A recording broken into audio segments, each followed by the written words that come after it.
Assalamualaikum warahmatullahi wabarakatuh. Innal hamdalillah nahmaduhu wa nasta'inuhu wa nastaghfiruh wa na'udzu billahi min shururi anfusina wa min sayyiati a'malina. Man yahdihillahu fala mudilla lahu wa man yudlil fala hadiyalah. Asyhadu an la ilaha illallah wahdahu la syarika lah wa asyhadu anna Muhammadan abduhu wa rasuluh. Allahumma salli ala Muhammad wa ala ali Muhammad kama sallaita ala Ibrahim wa ala ali Ibrahim innaka Hamidum Majid. Ya ayyuhalladzina amanu taqullaha haqqa tuqatih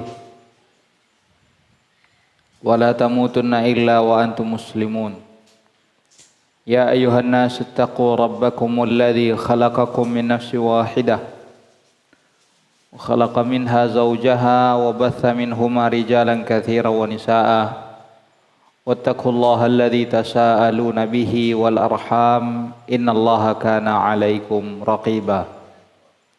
Ya ayyuhalladzina amanu taqullaha wa qulu qawlan sadida yuslih lakum a'malakum wa yaghfir lakum.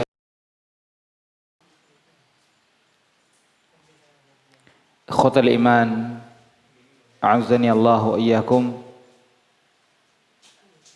Marilah kita senantiasa memuji Allah Subhanahu wa taala, alladzi huwa ahlun lit-tsana. Kita bersyukur kepada Allah karena tidak ada satupun nikmat yang kita rasakan melainkan itu adalah dari Allah SWT. Nikmat hidayah adalah merupakan nikmat yang sangat berharga.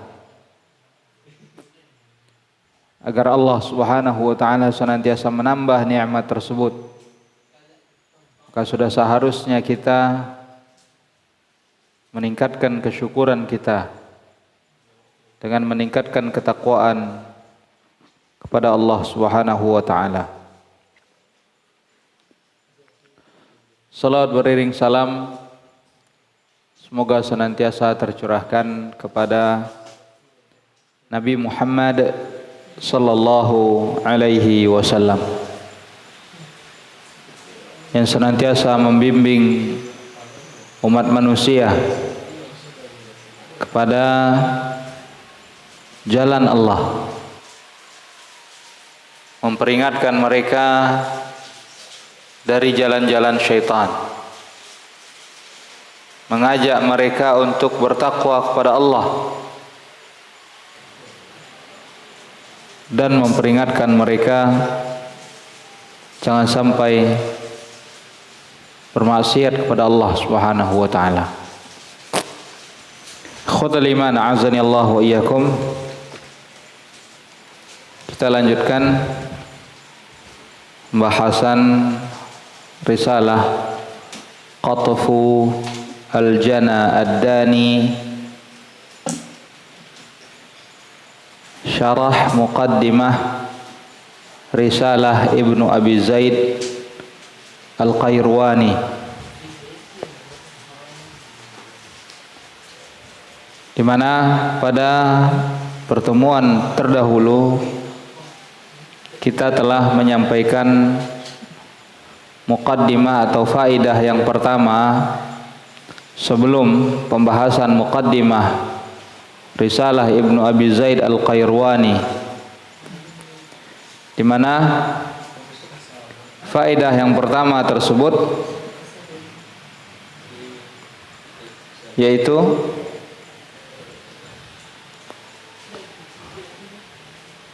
faidah pertama apa?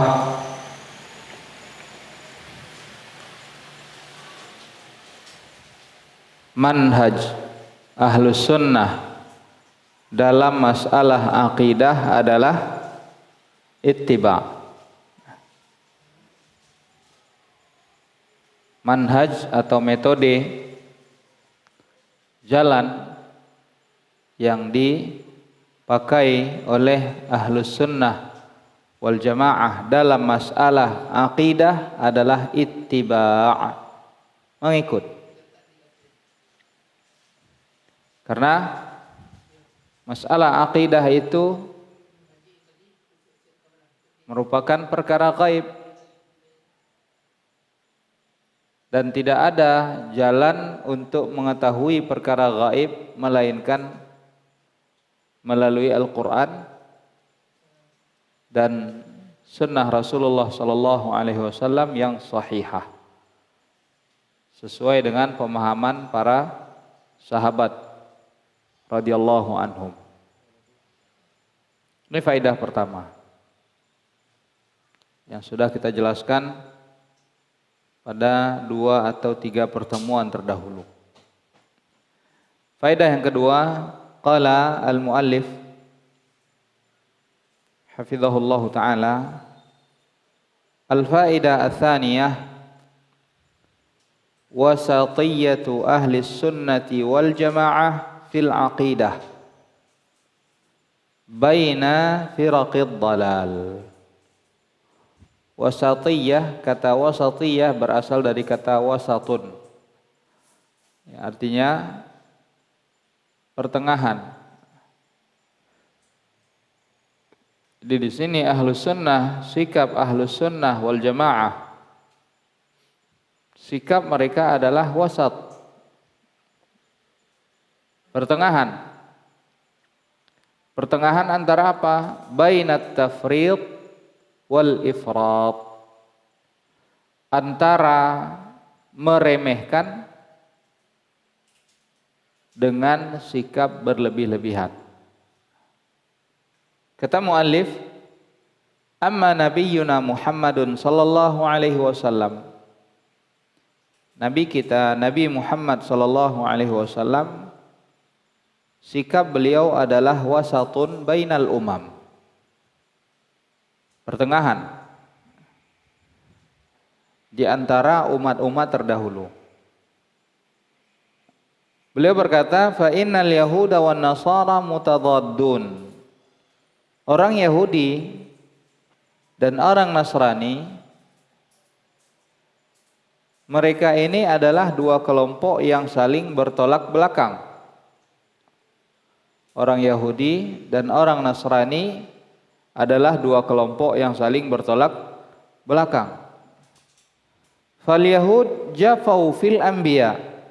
Orang Yahudi bersikap keras terhadap para nabi-nabi. Jafau, kata jafau ini dari kata al-jafa.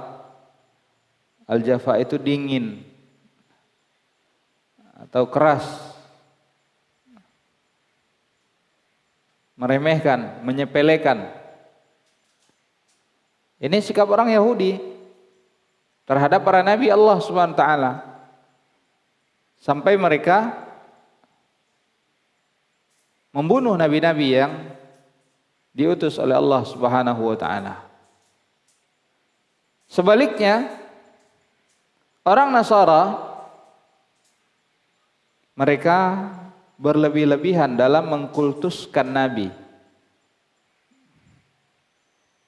Kalau orang Yahudi tadi mereka tidak menghormati nabi, salah satu contohnya adalah bagaimana sikap mereka terhadap Nabi Musa alaihi salam. Bagaimana perlakuan yang menyakitkan yang dilakukan oleh orang-orang Yahudi terhadap Nabi Musa alaihi salam. Adapun orang Nasrani, mereka berlebih-lebihan dalam mengkultuskan para nabi Allah Subhanahu wa taala. Hingga mereka memposisikan nabi menjadi seorang Tuhan. Ini adalah 2 sikap yang saling bertolak belakang antara 2 kelompok ini. Kelompok Yahudi dan kelompok Nasrani. Dan di antara contoh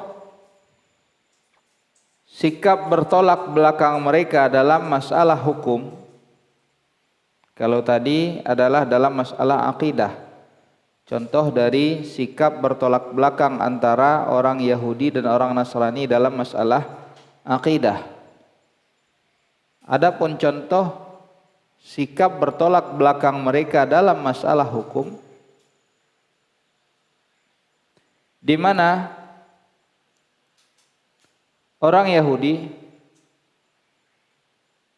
la yu'akiluna al-haidha wa la yujalisunaha.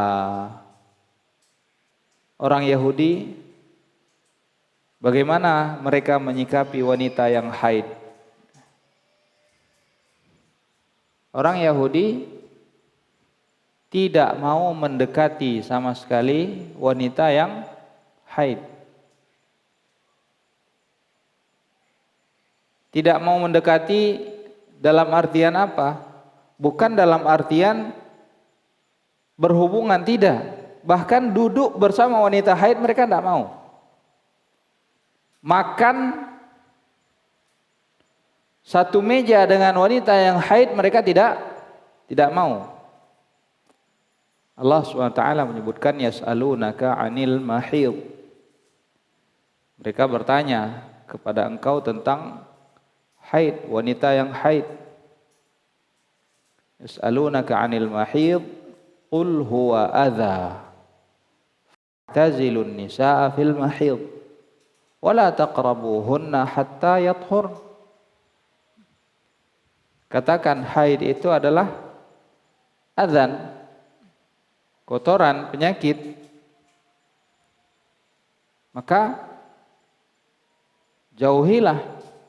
Artinya jangan kalian berhubungan dengan wanita yang haid. Jangan kalian gauli istri kalian yang haid. Karena itu adalah kotoran. Jadi tadi orang Yahudi mereka tidak mau berinteraksi sama sekali dengan wanita haid. Adapun orang Nasrani yujami'unaha fil haid. Kebalikannya. Kalau orang Yahudi tidak mau dekat, orang Nasrani justru menggauli istri mereka walaupun dalam kondisi haid. Adapun Nabi SAW, beliau wasat, pertengahan. Sebagaimana dijelaskan atau terdapat dalam hadis-hadis bagaimana Nabi SAW menjelaskan bahwa seorang suami boleh dia bersenang-senang dengan istrinya kecuali tempat bercocok tanam. Itu yang tidak diperbolehkan oleh Allah Subhanahu wa taala. Wa kama anna hadhihi al-ummah wasatun bainal umam fa inna ahlas sunnati wal jama'ati wasatun baina firaqi hadhihi al-ummah.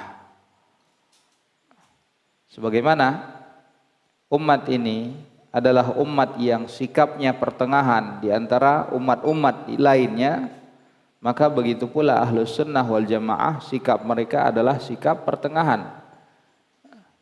Pertengahan, tidak berlebih-lebihan, tidak bersikap ghulu, tidak pula tidak bersikap ifrat. Ifrat artinya meremehkan, merendahkan, dan tidak pula bersikap tafrid atau berlebih-lebihan. Fahum wasatun fi sifatillah. Ahlu sunnah dalam sifat-sifat Allah Subhanahu wa ta'ala, mereka adalah kelompok yang pertengahan antara mu'attilah dengan musyabbihah, antara kelompok yang meniadakan sama sekali sifat-sifat Allah SWT, dia tidak meyakini sama sekali adanya sifat-sifat Allah SWT. Begitu pula antara kelompok yang musyabbihah, yang menyamakan Allah SWT dengan makhluknya. Di sini kata muallif hafizahullah taala, fa innal musyabbihah athbatu walakinnahum syabbahu wa mathalu. Tadi beliau telah menjelaskan bahwa Ahlus Sunnah sikapnya pertengahan antara dua kelompok, Mu'attilah dan Musyabbihah. Musyabbihah dari kata tashbih, artinya menyerupakan. Bagaimana sikap orang-orang kelompok Musyabbihah? Kelompok Musyabbihah, mereka menetapkan sifat-sifat Allah Subhanahu wa taala. Hanya saja walakinnahum syabbahu, hanya saja mereka menyamakan. Sehingga mereka mengatakan lillahi yadun ka'aidina, Allah punya tangan. Kita yakini Allah punya tangan, tapi yang kita pahami tangan Allah sama seperti tangan makhluk. Karena kata mereka tidak mungkin Allah itu berbicara, menyampaikan sesuatu kepada kita dengan sesuatu yang kita tidak pahami. Kata tangan, yadun, yang kita pahami adalah tangan yang seperti halnya kita lihat. Maka tangan Allah sama seperti tangan kita. Ini syubhat mereka. Dan kita sudah bantah syubhat seperti ini, bahwa kesamaan sifat itu tidak melazimkan kesamaan hakikat. Kesamaan sifat itu tidak melazimkan kesamaan hakikat. Jadi walaupun sifatnya sama, tapi hakikatnya belum tentu sama. Seperti halnya antara manusia, ya, sudah sering kita contohkan ini. Sama-sama memiliki sifat melihat, tapi penglihatannya belum tentu, hakikatnya belum tentu sama. Maka kalau di antara makhluk saja ada perbedaan, bagaimana antara makhluk dengan Khalik, dengan Allah Subhanahu wa taala? Nah, ini kelompok musyabbihah. Kelompok musyabbihah ini mereka menyamakan Allah dengan makhluknya. Mereka menetapkan sifat-sifat Allah SWT, akan tetapi mereka katakan bahwa sifat Allah itu sama seperti halnya sifat makhluk. Adapun Mu'attilah, kelompok Mu'attilah, mereka menggambarkan annal itsbata yastalzimu tashbih, fafarru minal itsbati ila ta'til tanzihan lillahi an musyabahatil makhluqin bi za'mihim. Kata Syekh Abdul Muhsin Al-Abbad hafizahullah taala, adapun kelompok Mu'attilah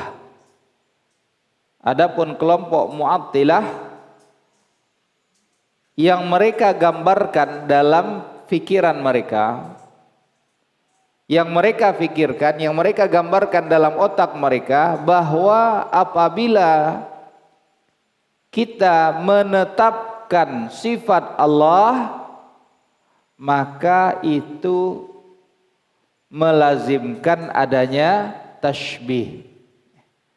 Jadi menurut mereka, menurut kelompok Mu'attilah, apabila kita menetapkan sifat Allah, maka itu menjadikan kita terjatuh ke dalam kesalahan. Kesalahannya apa? Tashbih, menyamakan Allah dengan makhluk. Sehingga fafarru minal itsbati ila ta'til, sehingga mereka lari, tidak mau menyamakan, lari dari perbuatan tashbih kepada perbuatan ta'til. Lari dari perbuatan menyamakan tashbih kepada perbuatan ta'til, yaitu meniadakan, menafikan, menghilangkan sama sekali. Ini dua kelompok yang saling bertolak belakang, musyabbihah dan mu'attilah. Akan tetapi, lakin ala amruhum ila an waqa'u fi tashbihin aswa'. Akan tetapi sikap mereka ini, ketika mereka tidak menetapkan sifat bagi Allah Subhanahu wa taala, karena anggapan mereka kalau mereka menetapkan sifat bagi Allah, maka mereka telah menyamakan Allah dengan makhluknya. Sikap mereka ini justru mencampakkan mereka, menjatuhkan mereka ke dalam bentuk tasybih yang lebih buruk lagi. Justru menjatuhkan mereka ke dalam tasybih yang lebih buruk lagi, yaitu apa? At-tashbihu bil ma'dumat. Menyamakan Allah Subhanahu wa taala bil ma'dumat, dengan sesuatu yang tidak ada atau sesuatu yang mustahil, sesuatu yang tidak mungkin. Fa innahu la yutasawwaru wujudu dzatin mujarradatin min jami'is sifat. Karena kata muallif, tidak mungkin dapat dibayangkan atau tidak mungkin dapat diterima oleh logika manusia adanya zat yang tidak punya sifat sama sekali. Antum bayangkan, makhluk yang terlahir ke muka bumi punya sifat tidak? Bagaimanapun kondisinya pasti dia punya sifat. Anak yang terlahir bisu, ya berarti dia punya sifat bisu. Kalau dia berbicara berarti sifat bisu tidak ada, yang ada adalah sifat berbicara. Anak yang terlahir tidak memiliki apa-apa. Kalaupun misalkan kita katakan terlahir hanya dalam kondisi perut ke atas saja, bagian bawah tidak ada semuanya. Apakah dikatakan anak itu tidak punya sifat? Tetap masih punya sifat. Jadi tidak mungkin akal manusia itu dapat menerima adanya zat yang tidak punya sifat sama sekali. Nah, bagaimana dapat dibayangkan kalau ada yang mengatakan Allah itu tidak punya sifat sama sekali? Tentu ini adalah suatu hal yang ma'dumat, yang tidak mungkin. Jadi ini sudah kita jelaskan dua kelompok yang saling bertolak belakang. Musyabbihah yang menyamakan Allah dengan makhluknya, yang mengatakan bahwa sifat Allah sama dengan sifat makhluk, sehingga mereka mengatakan Allah mendengar dan pendengaran Allah sama dengan pendengaran makhluk. Allah melihat dan penglihatan Allah sama dengan penglihatan makhluk. Allah berbicara Allah sama dengan makhluk. Allah punya wajah dan wajah Allah sama dengan makhluk. Ini kelompok musyabbihah. Adapun kelompok Mu'attilah adalah kelompok yang sama sekali tidak mengakui sifat-sifat Allah, tidak menetapkan sifat-sifat bagi Allah SWT. Karena mereka tidak mau menyamakan Allah dengan makhluknya. Sehingga apa yang mereka pilih, mereka memilih untuk tidak menetapkan sifat bagi Allah. Karena anggapan mereka kalau menetapkan sifat bagi Allah, maka sudah menyamakan Allah dengan makhluknya. Ini dua kelompok yang tidak atau menyelisihi kebenaran. Adapun ahlu sunnah wal jamaah, maka sikap mereka adalah sikap pertengahan antara dua kelompok ini.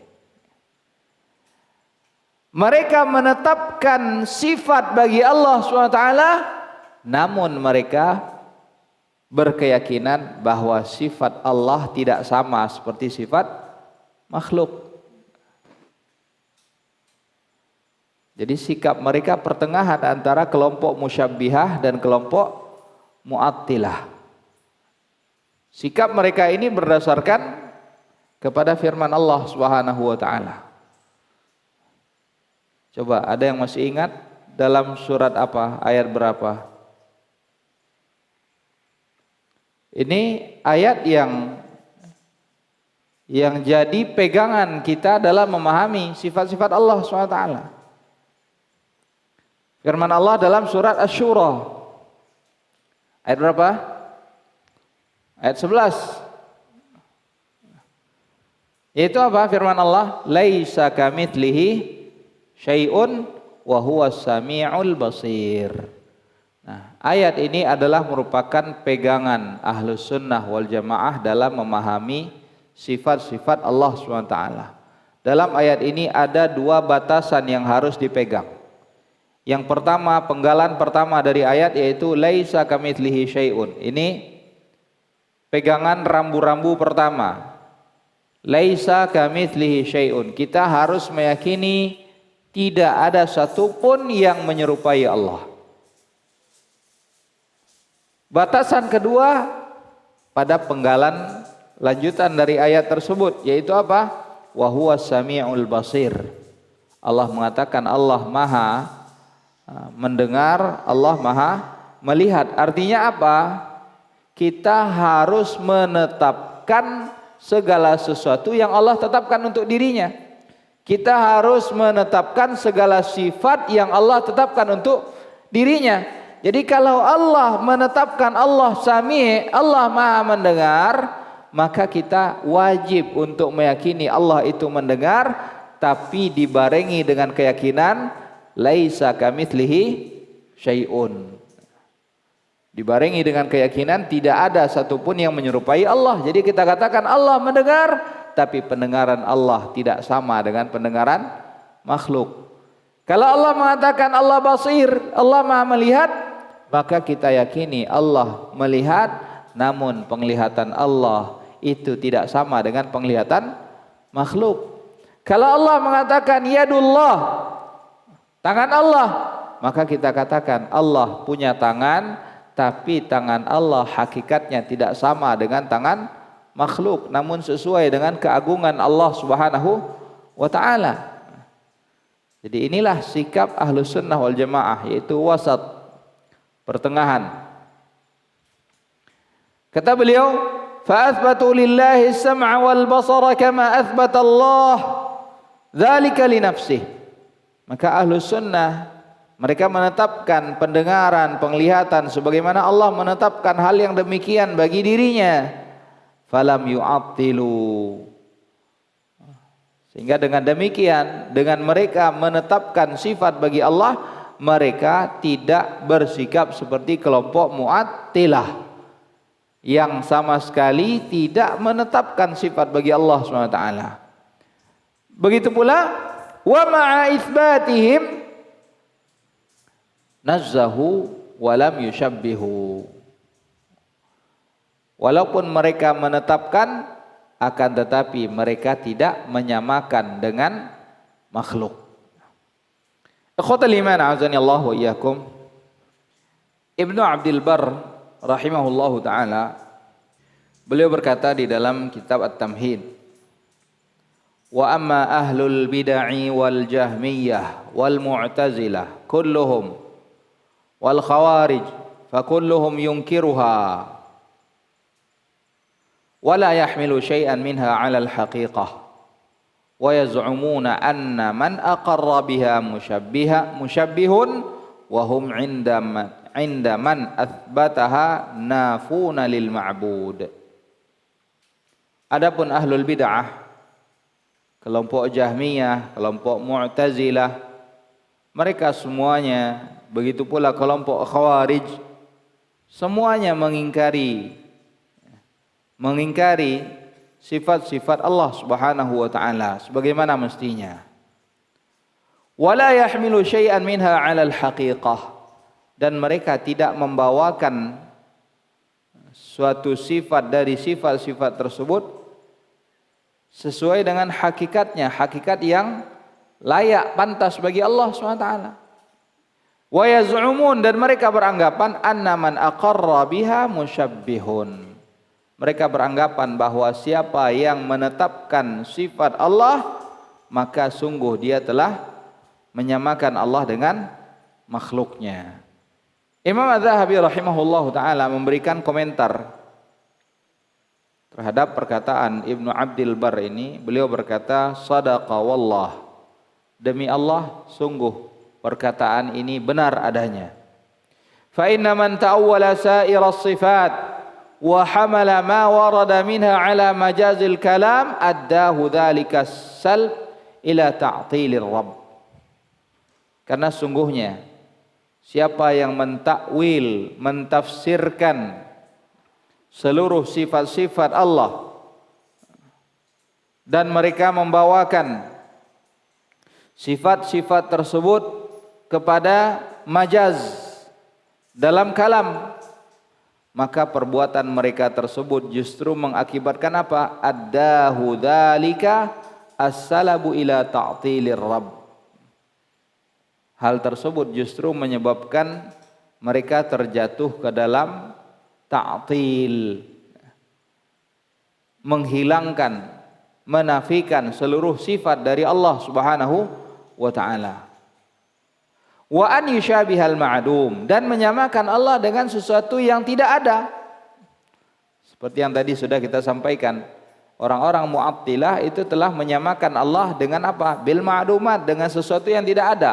Karena bagaimana mungkin ada suatu zat yang tidak punya sifat sama sekali?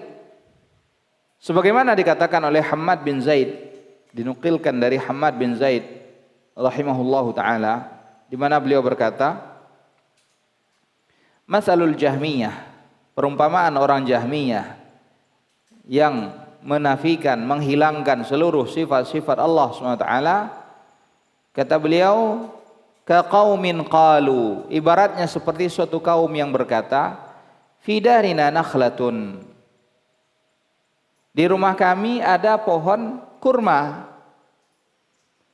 Seperti suatu kaum yang berkata, di rumah kami atau di kampung kami ada pohon kurma. Lantas ada yang bertanya, laha sa'af, apakah kurma-kurma itu, pohon-pohon kurma itu punya pelepah? Kaum tadi berkata, la, tidak. Pohon kurma itu tidak punya pelepah. Lantas mereka bertanya lagi, falaha karab, apakah dia punya buah?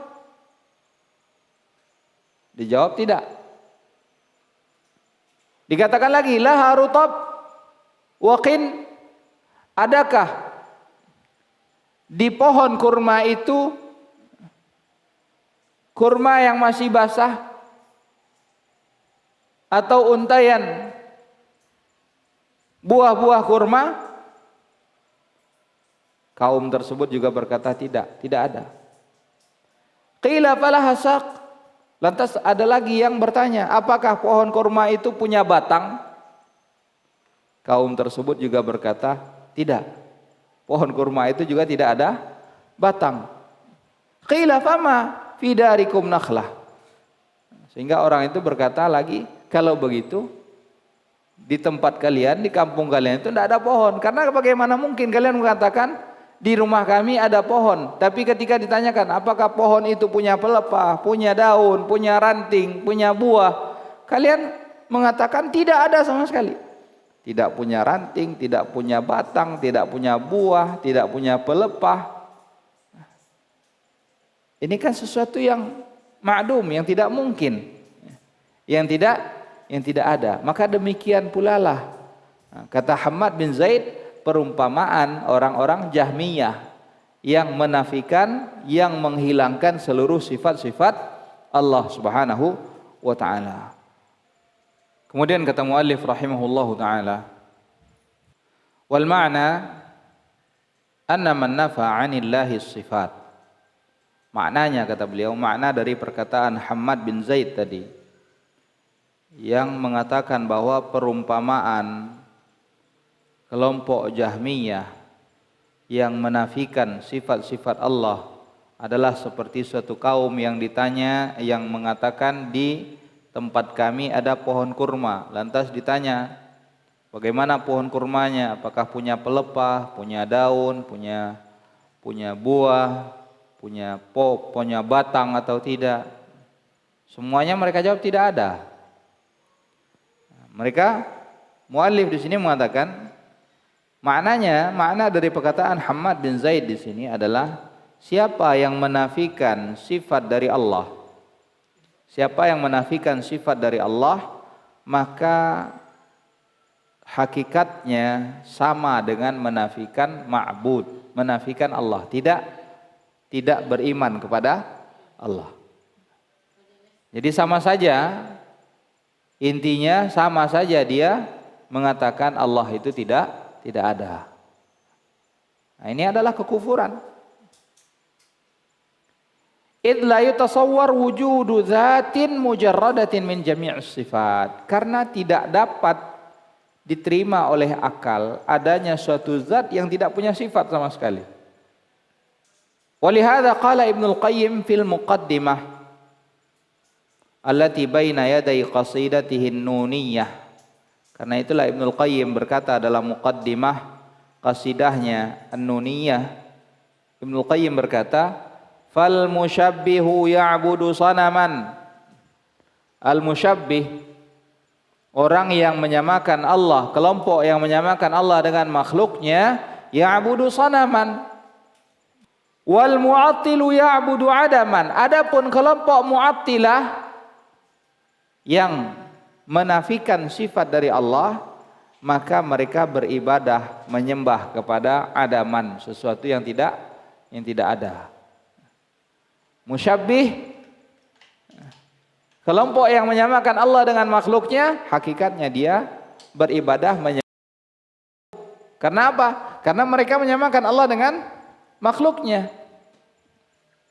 Adapun Mu'attilah, mereka menyembah sesuatu yang tidak ada. Wal muwahhidu ya'budu ilahan wahidan samadan laisa kamitslihi syai'un wa huwas samiul basir. Adapun kelompok yang mentauhidkan Allah, Ahlus Sunnah wal Jamaah, mereka beribadah menyembah zat yang satu, zat tempat bergantung, laisa kamitslihi syai'un wa huwas samiul basir, yang tidak ada satupun yang menyerupainya dan dia maha mendengar, maha melihat. Ibnul Qayyim juga berkata, qalbul mu'attil, hatinya kelompok mu'attilah, hati dari orang-orang kelompok mu'attilah itu muta'alliqun bil adam, tergantung, terikat kepada sesuatu yang tidak ada. Fahuwa ahqarul haqir, maka dia adalah yang paling hina dari yang hina. Wa qalbul musyabbihi 'abidun lis-sanami alladhi qad nuhita bit-taswiri wat-taqdir. Adapun hati orang yang menyamakan Allah dengan makhluknya, itu kelompok musyabbihah, maka hati mereka itu beribadah kepada patung yang telah dipahat dengan gambaran dan ukuran. Wal muwahhidu qalbuhu muta'abbidun liman laisa kamitslihi syai'un wa huwas samiul basir. Adapun orang-orang yang mentauhidkan Allah, maka hatinya senantiasa terkait dengan zat yang tidak ada satupun yang menyerupainya dan dia maha mendengar, maha melihat. Ini wasatiyatu ahli sunnah wal jamaah yang pertama. Sikap pertengahan ahli sunnah wal jamaah yang pertama antara kelompok mu'attilah dan musyabbihah. Ini perlu kita sering ulang-ulangi agar jangan sampai kita salah faham di sini. Kita ulangi lagi, kelompok Mu'attilah ini adalah kelompok yang menafikan sifat-sifat Allah. Artinya mereka yang tidak menetapkan sifat-sifat Allah. Adapun Musyabbihah adalah kelompok yang menetapkan sifat Allah, tapi mereka katakan sifat Allah sama seperti sifat makhluk.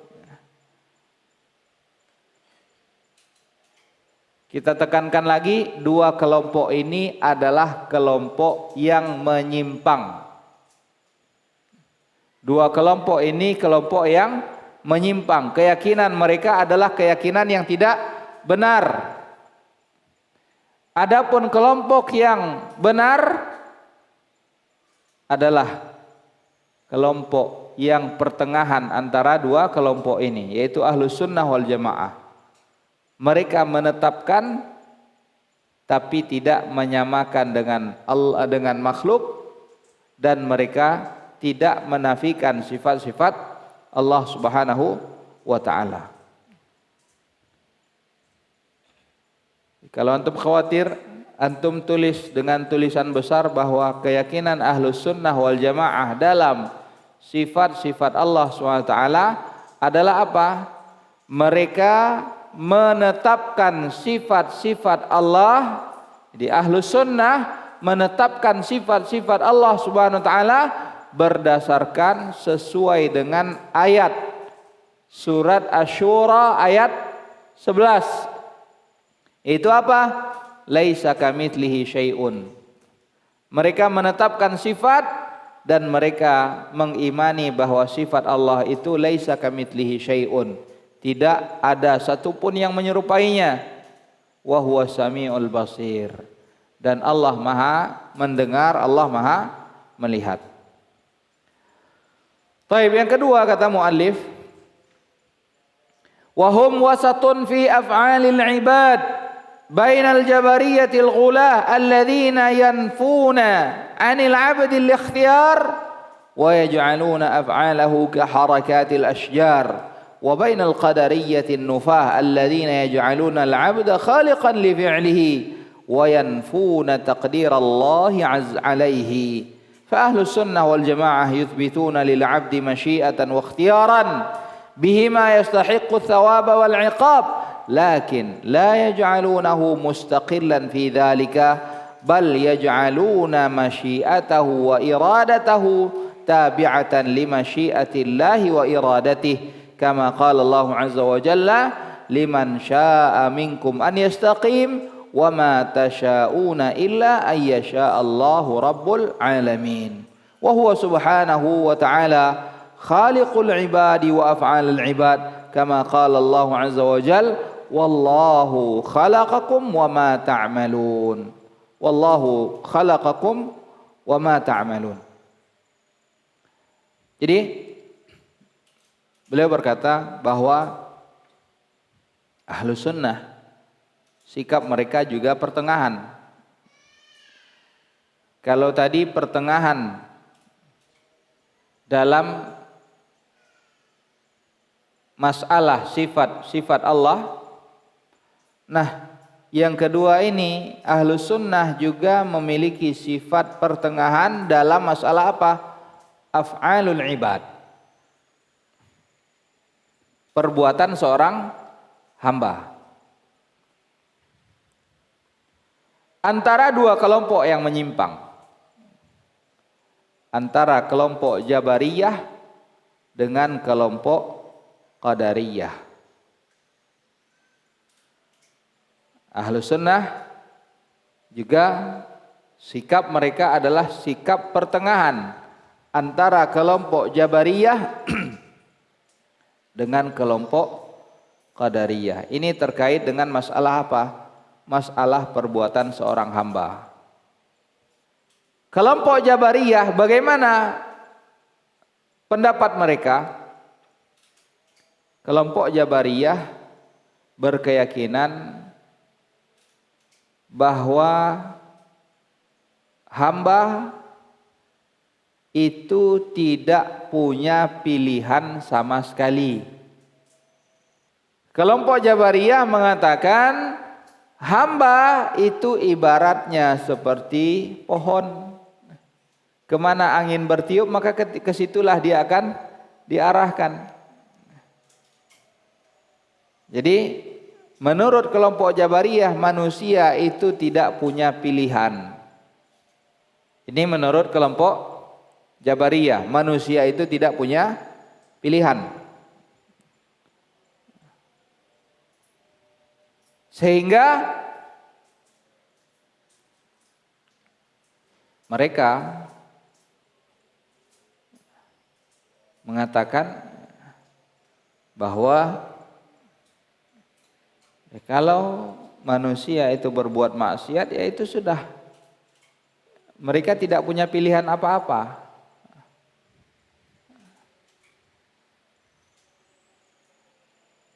Mereka diarahkan ke situ, berbuat maksiat. Manusia tidak punya pilihan apa-apa, tidak punya kuasa apa-apa untuk tidak berbuat maksiat. Ini menurut kelompok Jabariyah. Adapun kelompok Qadariyah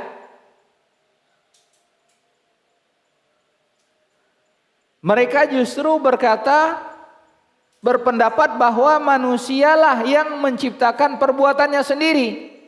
Tidak ada campur tangan takdir Allah Subhanahu wa taala. Ini kelompok Qadariyah.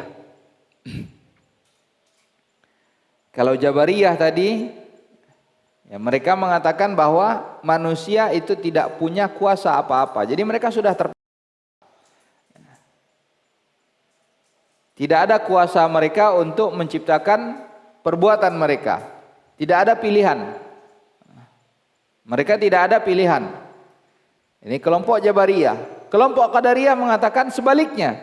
Justru manusia itu menciptakan seluruh perbuatannya dan tidak ada campur tangan takdir Allah Subhanahu wa taala.